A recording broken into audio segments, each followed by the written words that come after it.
பராஉ இப்னு மௌரூர் ரலியல்லாஹு அன்ஹு நபி ஸல்லல்லாஹு அலைஹி வஸல்லம் அவர்கள் கையை பற்றி, சத்திய மார்க்கத்தை கொண்டு உங்களை நபியாக அனுப்பிய அல்லாஹுவின் மீது ஆணையாக, எங்களை நாங்கள் பாதுகாப்பது போன்றே உங்களையும் நிச்சயம் பாதுகாப்போம். அல்லாஹுவின் தூதரே, எங்களிடம் வாக்குறுதியும் ஒப்பந்தமும் பெற்றுக்கொள்ளுங்கள். அல்லாஹுவின் மீது ஆணையாக, நாங்கள் போரின் மைந்தர்கள், கவச ஆடை அணிந்தவர்கள், பரம்பரையாக போர் செய்து பழக்கப்பட்டவர்கள். பரா ரலியல்லாஹு அன்ஹு அவர்களின் வார்த்தைகள் முரசாய் முழங்கின. அவரது வீர உரைக்கு நடுவே திடீரென ஒருவர் குறுக்கிடுகிறார். அல்லாஹுவின் தூதரே, அவர் அபுல் ஹைசம் ரலியல்லாஹு அன்ஹு தன் மனதுக்குள் உரித்துக் கொண்டிருந்த ஒரு விஷயத்தை கேட்டே விட்டார். எங்களுக்கும் யூதர்களுக்கும் இடையே சில உடன்படிக்கை உறவுகள் இருக்கின்றன. நாங்கள் அதை துண்டித்து உங்களுடன் சேர்ந்து கொள்கிறோம். பிறகொரு காலத்தில் அல்லாஹ் உங்களுக்கு வெற்றியை கொடுத்து விட்டால், நீங்கள் எங்களை விட்டுவிட்டு உங்கள் கூட்டத்திடம் சென்று விடுவீர்களா? அவரது ஏக்கமும் நபி அவர்கள் மீது இருந்த பாசமும் அவரது வார்த்தைகளில் வெளிப்பட்டன. நபி அவர்கள் முகத்தில் புன்னகை அரும்பியது. அப்படியல்ல, உங்கள் உயிர் என் உயிர், உங்கள் அழிவு என் அழிவு. நான் உங்களைச் சேர்ந்தவன், நீங்கள் என்னைச் சேர்ந்தவர்கள். நீங்கள் யாருடன் போர் செய்கிறீர்களோ அவர்களுடன் நானும் போர் செய்வேன். நீங்கள் யாருடன் சமாதான உடன்படிக்கை செய்கிறீர்களோ அவர்களுடன் நானும் சமாதான உடன்படிக்கை செய்வேன் என்றார்கள். நபி ஸல்லல்லாஹு அலைஹி வஸல்லம் அவர்களின் வார்த்தைகளில் உறுதியும் பொறுப்பும் தெரிந்தன. அல்லாஹுவின் தூதரே, எந்த விஷயங்களுக்காக நாங்கள் உங்களிடம் ஒப்பந்தம் செய்ய வேண்டும் என்று கேட்கப்பட்டது. அதற்கு நபி அவர்கள், இன்பத்திலும் துன்பத்திலும் கட்டளைக்கு செவிசாய்த்து கட்டுப்பட வேண்டும். வசதியிலும் வறுமையிலும் அல்லாஹுவின் பாதையில் செலவு செய்ய வேண்டும். நன்மையை ஏவி தீமையை தடுக்க வேண்டும். அல்லாஹுவுக்காக தியாகம் செய்ய வேண்டும். அல்லாஹுவின் விஷயத்தில் பழிப்போரின் பழிச்சொல் உங்களை பாதிக்க கூடாது. ஆட்சி அதிகாரத்தை பெறுவதற்காக சண்டையிடக்கூடாது. நான் உங்களிடம் வந்துவிட்டால் எனக்கு உதவி செய்ய வேண்டும். உங்களையும் உங்கள் மனைவியர் பிள்ளைகளை பாதுகாப்பது போல் பாதுகாக்க வேண்டும். இதனை எனக்கு ஒப்பந்தம் செய்து கொடுங்கள். அல்லாஹ் சொர்க்கத்தை தருவான் என்றார்கள். அங்கு அமர்ந்திருந்தவர்களில் ஒருவர் எழுந்தார். மக்களே, இவரிடம் நீங்கள் எதற்கு வாக்கு கொடுக்கிறீர்கள் என்பது உங்களுக்கு தெரியுமா?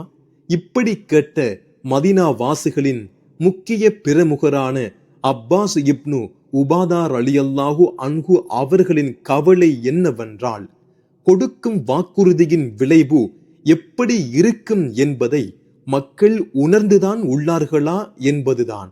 நன்றாக தெரியும். அமர்ந்திருந்த மக்களின் குரல்கள் தெரித்தன. மக்களே, நீங்கள் இவரிடம் வெள்ளையர் கருப்பர் என அனைத்து மக்களுக்கும் எதிராக போர் செய்யவும் தயார் என்று வாக்கு கொடுக்கின்றீர்கள்.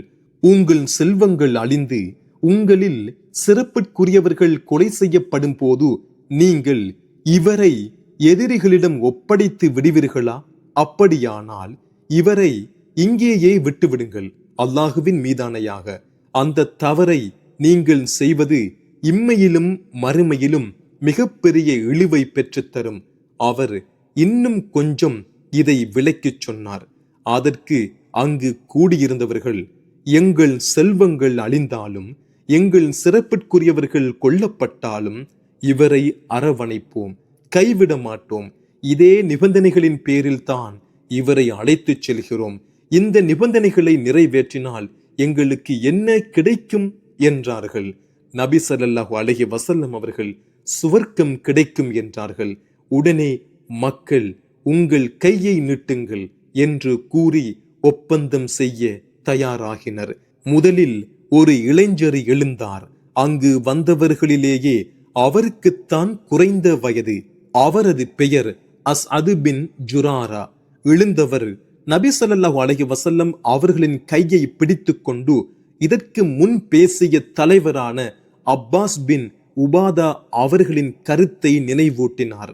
மக்கள், அஸ்அதே, கையை எடு, அல்லாஹுவின் மீது சத்தியமாக நபி ஸல்லல்லாஹு அலைஹி வஸல்லம் அவர்களிடம் ஒப்பந்தம் செய்வதில் இருந்து நாங்கள் பின்வாங்கவும் மாட்டோம், ஒரு காலும் அதை முறிக்கவும் மாட்டோம் என்று கூறினார்கள்.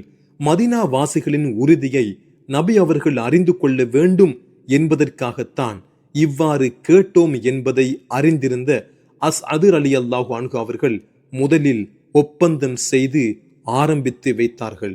மக்கள் அனைவரும் நபி அவர்களின் கையை பிடித்து ஒப்பந்தம் செய்தனர்.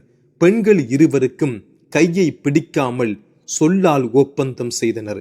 பிறகு முஸ்லிம்களுக்கு 12 தலைவர்களை நபி அவர்கள் நியமனம் செய்தார்கள். விடியும் நேரம் ஆகிவிட்டிருந்தது. அனைவரும் கலைந்து செல்ல ஆரம்பித்தனர். திடீரென்று அங்கிருந்த உயரமான இடத்திலிருந்து ஒருவனின் கூச்சல் கேட்டது. ஓ கூடாரத்தில் தங்கியிருப்பவர்களே, இதோ இந்த இழிவுக்குரியவரையும் மதம் மாறிகளையும் நீங்கள் பார்க்கவில்லையா? உங்களோடு போர் தொடுக்க ஒன்று கூடி இருக்கிறார்கள். அவனது அலறல் அந்த அமைதியை சலசலப்பாக்கியது. நபி அவர்களும் கேட்டார்கள், இவன் இந்த கணவாயின் ஷைத்தான் என்றார்கள். என்னது, எனக்கு தெரியாமலா? அவனது அலறலை கேட்டதும் நபி அவர்கள், அல்லாஹுவின் எதிரியே, விரைவில் உனது கணக்கை முடிக்கிறேன் என்று கூறிவிட்டு அங்கு வந்திருந்தவர்களை கலைந்து செல்ல உத்தரவிட்டார்கள். அப்போது அப்பாஸ் இப்னு உபாதா அவர்கள், உண்மையை கொண்டு உங்களை அனுப்பியவன் மீது ஆணையாக, நாளை நீங்கள் விரும்பினால் இங்கு மினாவில் தங்கியிருப்பவர்கள் மீது வாளேந்தி போர் தொடுக்கிறோம் என்று கூறினார். நபி அவர்கள், நமக்கு அவ்வாறு கட்டளையிடப்படவில்லை, இப்போது நீங்கள் உங்கள் கூடாரங்களுக்கு திரும்பிச் செல்லுங்கள் என்று கூறினார்கள். ஒருவாறாக அகபாவின் மாபெரும் உடன்படிக்கை பெரும் உணர்ச்சி வசத்துடன், வீரத்துடனும் உற்சாகத்துடனும் ஒப்பந்தமானது. கத்தினவனை கண்டு கொள்ளாமல் அனைவரும் வந்தது போலவே மெதுவாக திரும்பச் சென்று அவரவர் கூடாரத்தில் அமைதியாக படுத்து கொண்டார்கள். பொழுது விடிந்தது. செய்தி குறைஷிகள் காதுகளை எட்டியது. அவர்களுக்குள் ஒரே சலசலப்பு. அவர்களது மனதை கவலை ஆட்கொண்டது. பயம் வராதா பின்ன? சஞ்சலத்தில் என்ன செய்வது என்றே புரியவில்லை. யாரை அவர்கள் ஒழித்துவிட வேண்டும் என்று கங்கணம் கட்டிக்கொண்டு திரிந்தார்களோ, எந்த கொள்கையை அழிக்க அரும்பாடு பட்டார்களோ, அந்த விஷயத்திற்கு பக்கத்து பிரதேச மனிதர்கள் ஆதரவு கொடுப்பதாக ஒப்பந்தம் நடந்தது என்று கேள்விப்பட்டால், இத்தனை நாட்கள் கட்டிக்காத்த கொள்கை என்னாவது? ஊருக்குள் காட்டிக் கொண்டிருந்த பெருமை என்னாவது?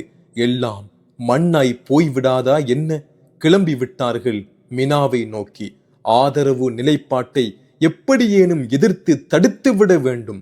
மக்கா நகர தலைவர்கள் ஒன்று கூடி வருவதை மதீனாவாசிகள் கண்டார்கள். கஸ்ரஜ் கூட்டத்தினரே, எங்கள் ஆளை எங்களிடம் இருந்து வெளியேற்ற பார்க்கிறீர்களா? அவரோடு உடன்படிக்கை செய்து கொண்டு எங்களுடனேயே போர் செய்ய போகிறீர்களா? உங்களோடு போர் செய்யவெல்லாம் எங்களுக்கு விருப்பம் இல்லை.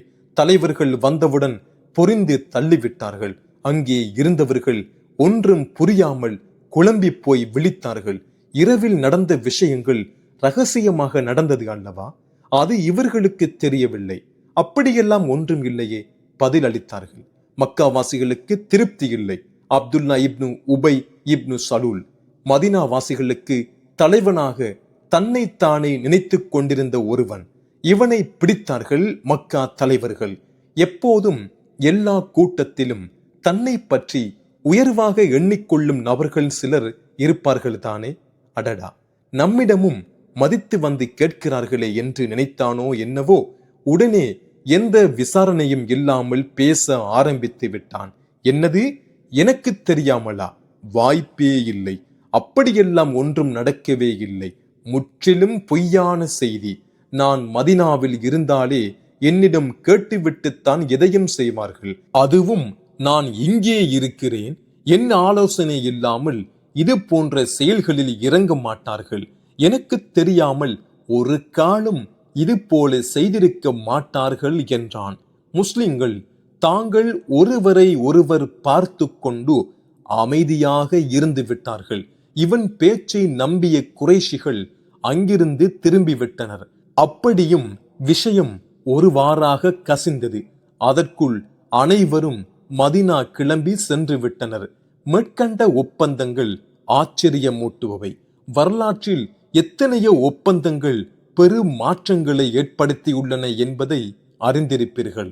அவைகள் அனைத்தும் ஆட்சியாளர்களுக்கு மத்தியில் செய்து கொள்ளப்பட்ட அரசியல் ஒப்பந்தங்களாகும். ஆனால் மக்கள் மத்தியில் சாதாரண மனிதனாக எந்த பதவியும் பொறுப்பும் மற்ற இருந்த ஒரு மனிதருக்கும் விவசாய பூர்வ குடி மக்களுக்கும் இடையே நடைபெற்ற இந்த ஒப்பந்தம் பின்னாளில் ஒரு பெரும் வல்லரசிற்கான விதை என்பது நினைவில் கொள்ள வேண்டும். ஒப்பந்த அம்சங்களும் ஆச்சரியத்திற்குரியவையே. முதலாம் ஒப்பந்தம் ஒவ்வொரு தனி மனிதனும் தான் வாழ்வில் மேற்கொள்ளும் ஒழுக்கத்தை வலியுறுத்தியும், இரண்டாம் ஒப்பந்தம் இறைவனை முன்னிறுத்தி ஒரு சமூக கூட்டமைப்பின் தியாகத்தையும் சமூக அரசியல் ஒழுக்கத்தையும் வலியுறுத்துவதாகவும் அமைந்தது. எந்த பொருளாதார அரசியல் பின்புலமும் இல்லாத ஓர் எளிய மனிதனின் தலைமை பேரரசுகளை வெற்றி கொள்ளுமா என்ன? வென்றது எப்படி என்பதை வரும் அத்தியாயங்கள் உங்களுக்கு விளக்கும் இன்ஷா அல்லாஹ். சரி, மக்கா நகரத்திற்கு வந்து விடுவோம். அங்கே தம்முடைய கழுகு கண்களில் மண் தூவிவிட்டு முஹம்மது நபி ஸல்லல்லாஹு அலைஹி வஸல்லம் அவர்கள் தன்னுடைய இலக்கை அடைய ஒரு பெரும் கூட்டத்துடன் ஒப்பந்தம் செய்த விஷயம் குறைஷிகளின் மன அமைதியை குலைத்தது. இரண்டாம் ஒப்பந்தம் நடந்து முடிந்ததுமே ஒரு கூட்டம் மதீனாவுக்கு சென்று விட்டது. முஸ்அப் பின் உமைர் கடந்த ஆண்டு சென்றார் என்று கண்டோம் அல்லவா? அவருடன் போய் அழைப்பு பணியில் இணைந்து கொண்டனர். பிறகு உமர் ரலியல்லாஹு அன்ஹு அவர்களின் தலைமையில் 20 பேர் கொண்ட குழு மதீனாதான் ஹிஜ்ரத் செய்ய போகும் இடம் என்று நபி ஸல்லல்லாஹு அலைஹி வஸல்லம் அவர்கள் கண்ட கனவு அவர்களை உற்சாகப்படுத்தியது. அப்படியே சிறுக சிறுக மக்கள் இந்த கொடுங்கோளர்களிடம் இருந்து வெளியேறி மதீனாவை நோக்கி செல்ல தொடங்கினார்கள். எப்படியும் நபி அவர்களும் இங்கிருந்து கிளம்பி விடுவார்கள் என்று எதிரிகள் எண்ணினர். அவசரமாக கூடினார்கள் தாருன் நத்வாவில். குறைஷி பெருந்தலைவர்கள் கூடி பேசும் இடம் அது. பேசு பொருள் எப்போதும் நபி அவர்கள் தான். பெரும் தலைவலியாக அல்லவா இருக்கிறார். சாதாரண ஆடி மேய்த்தவர், நல்லவர், ஏதோ சாதுவானவர் என்றல்லவா நினைத்துக் கொண்டிருந்தார்கள். இப்போது பார்த்தால் பெரும் தலைவர்களின் கண்களில் விரல் விட்டு ஆட்டுகிறார். அவரது ஆளுமை இவர்களை பயமுறுத்தியது. குறைஷிகளின் மனதில் இருந்த எரிச்சல் ஆலோசனையில் வெளிப்பட்டது. பலரது குரல்கள் ஓங்கின. கைது செய்து கட்டி போட்டு விடலாம், இல்லை நாடு கடத்தி விடலாம், அதெல்லாம் இல்லை கொன்று விடலாம். கொன்று விடுவது என்று ஒரு மனதாக தீர்மானிக்கப்பட்டது. இனி இவரை விட்டு வைப்பதில் சிக்கல் இவர்களுக்குத்தான். இப்போதே அடிமைகள் கூட இவர்களை மதிப்பதில்லை. இனியும் போனால் அவர்களது அதிகார கட்டில் அவர்கள் கண் முன்னே அழிந்து விழுவதை அவர்களால் ஜீரணிக்க முடியாது. அங்கே போய் அவர் புது குழப்பம் உண்டு பண்ணுவதற்குள் ஆளை முடித்து விடுவோம் என்று கணக்கு போட்டனர். ஆலோசனை முடிந்ததும் லாத் உஸ்ஸா சிலைகள் முன்பு கூடி சபதம் எடுத்தார்கள். முஹம்மதை எங்கே கண்டாலும் கொள்வோம். வேடிக்கை கூட பார்க்க இயலாத கற்சிலைகள் முன்பு சத்திய பிரமாணம் எடுத்துக் கொண்டார்கள். வேறென்ன செய்வது? படைத்தவனை விட்டுவிட்டால் கற்களைத்தானே நம்பியாக வேண்டும். விஷயம் அருமை. மகள் ஃபாத்திமா ரலியல்லாஹு அன்ஹு அவர்கள் வழியாக நபி ஸல்லல்லாஹு அலைஹி வஸல்லம் அவர்களை வந்து அடைந்தது. ஃபாத்திமா அவர்களின் கண்களில் நீர் வழிய விஷயத்தை சொன்னார். நபி அவர்கள் அலட்டிக் கொள்ளவில்லை. வழக்கம் போல் ஒரு பாத்திரத்தில் தண்ணீர் கொண்டு வரச் செய்து உழு செய்துவிட்டு பள்ளிக்கு சென்றார்கள். உழு என்பது இறைவனை தொழும் முன்பு கை, கால், முகத்தை ஒரு வரிசை முறையில் கழுவி சுத்தம் செய்து கொள்வது ஆகும். தொழுக ஆரம்பித்தார்கள். எந்த எதிரிகள் தன்னை கொல்ல சதி செய்கிறார்களோ அவர்கள் கண் முன்புதான் தொழுது கொண்டிருந்தார்கள். எப்போதும் பயம் கொண்டவர்களே சதி செய்கின்றனர். நேர்மையாளர்களுக்கு சதிகள் அவசியப்படுவதில்லை. சதிகாரர்களின் முன்பு பயம் வருவதுமில்லை. எனவே தம் திட்டத்தை தொடர்ந்தார்கள். இதற்கிடையே நபி அவர்களின் உற்ற தோழரான அபுபக்கர் ரலியல்லாஹு அன்ஹு அவர்கள் மதீனாவிற்கு செல்ல அனுமதி வேண்டிய போது, கொஞ்சம் பொறுங்களேன், எனக்கான அனுமதியை எதிர்பார்த்து கொண்டு இருக்கிறேன் என்று நபி ஸல்லல்லாஹு அலைஹி வஸல்லம் அவர்கள் கூறியிருந்தார்கள். ஒரு நாள் நண்பகல் சூரியன் உச்சியில் பிரகாசித்துக் கொண்டிருந்தது. அபூபக்கர் அவர்கள் தன் வீட்டில் தன்னுடைய மகள்கள் அஸ்மாவும் ஆயிஷாவும் உடனிருக்க அமர்ந்திருந்தார். அப்போது ஒருவர் ஓடி வந்து, அல்லாஹுவின் தூதர் வந்து கொண்டிருக்கிறார்கள், வழக்கமாக வருகிற நேரத்தில் வராமல் இப்போது பகலில் வருகிறார்கள் என்றார். என்ன, இந்த நேரத்தில் வருகிறாரே, விஷயம் என்னவா இருக்கும்? மனதில் அச்சம் கலவரத்தை கிளப்பியது. ஆய்வர் மனதிலும் பதற்றம் தொற்றியது. என்ன பிரச்சனையோ? வந்தவர் விஷயத்தை சொல்வதற்குள் வாசலில் இருந்து ஒரு அனுமதி குரல் கேட்டது. வந்து விட்டார்கள். நபி ஸல்லல்லாஹு அலைஹி வஸல்லம் அவர்கள்தான் உள்ளே வரச் சொன்னதும், நபி அவர்கள், முக்கியமான விஷயம் பேச வேண்டும், உங்களுடன் இருப்பவர்களை வெளியே போகச் சொல்லுங்கள் என்றார்கள்.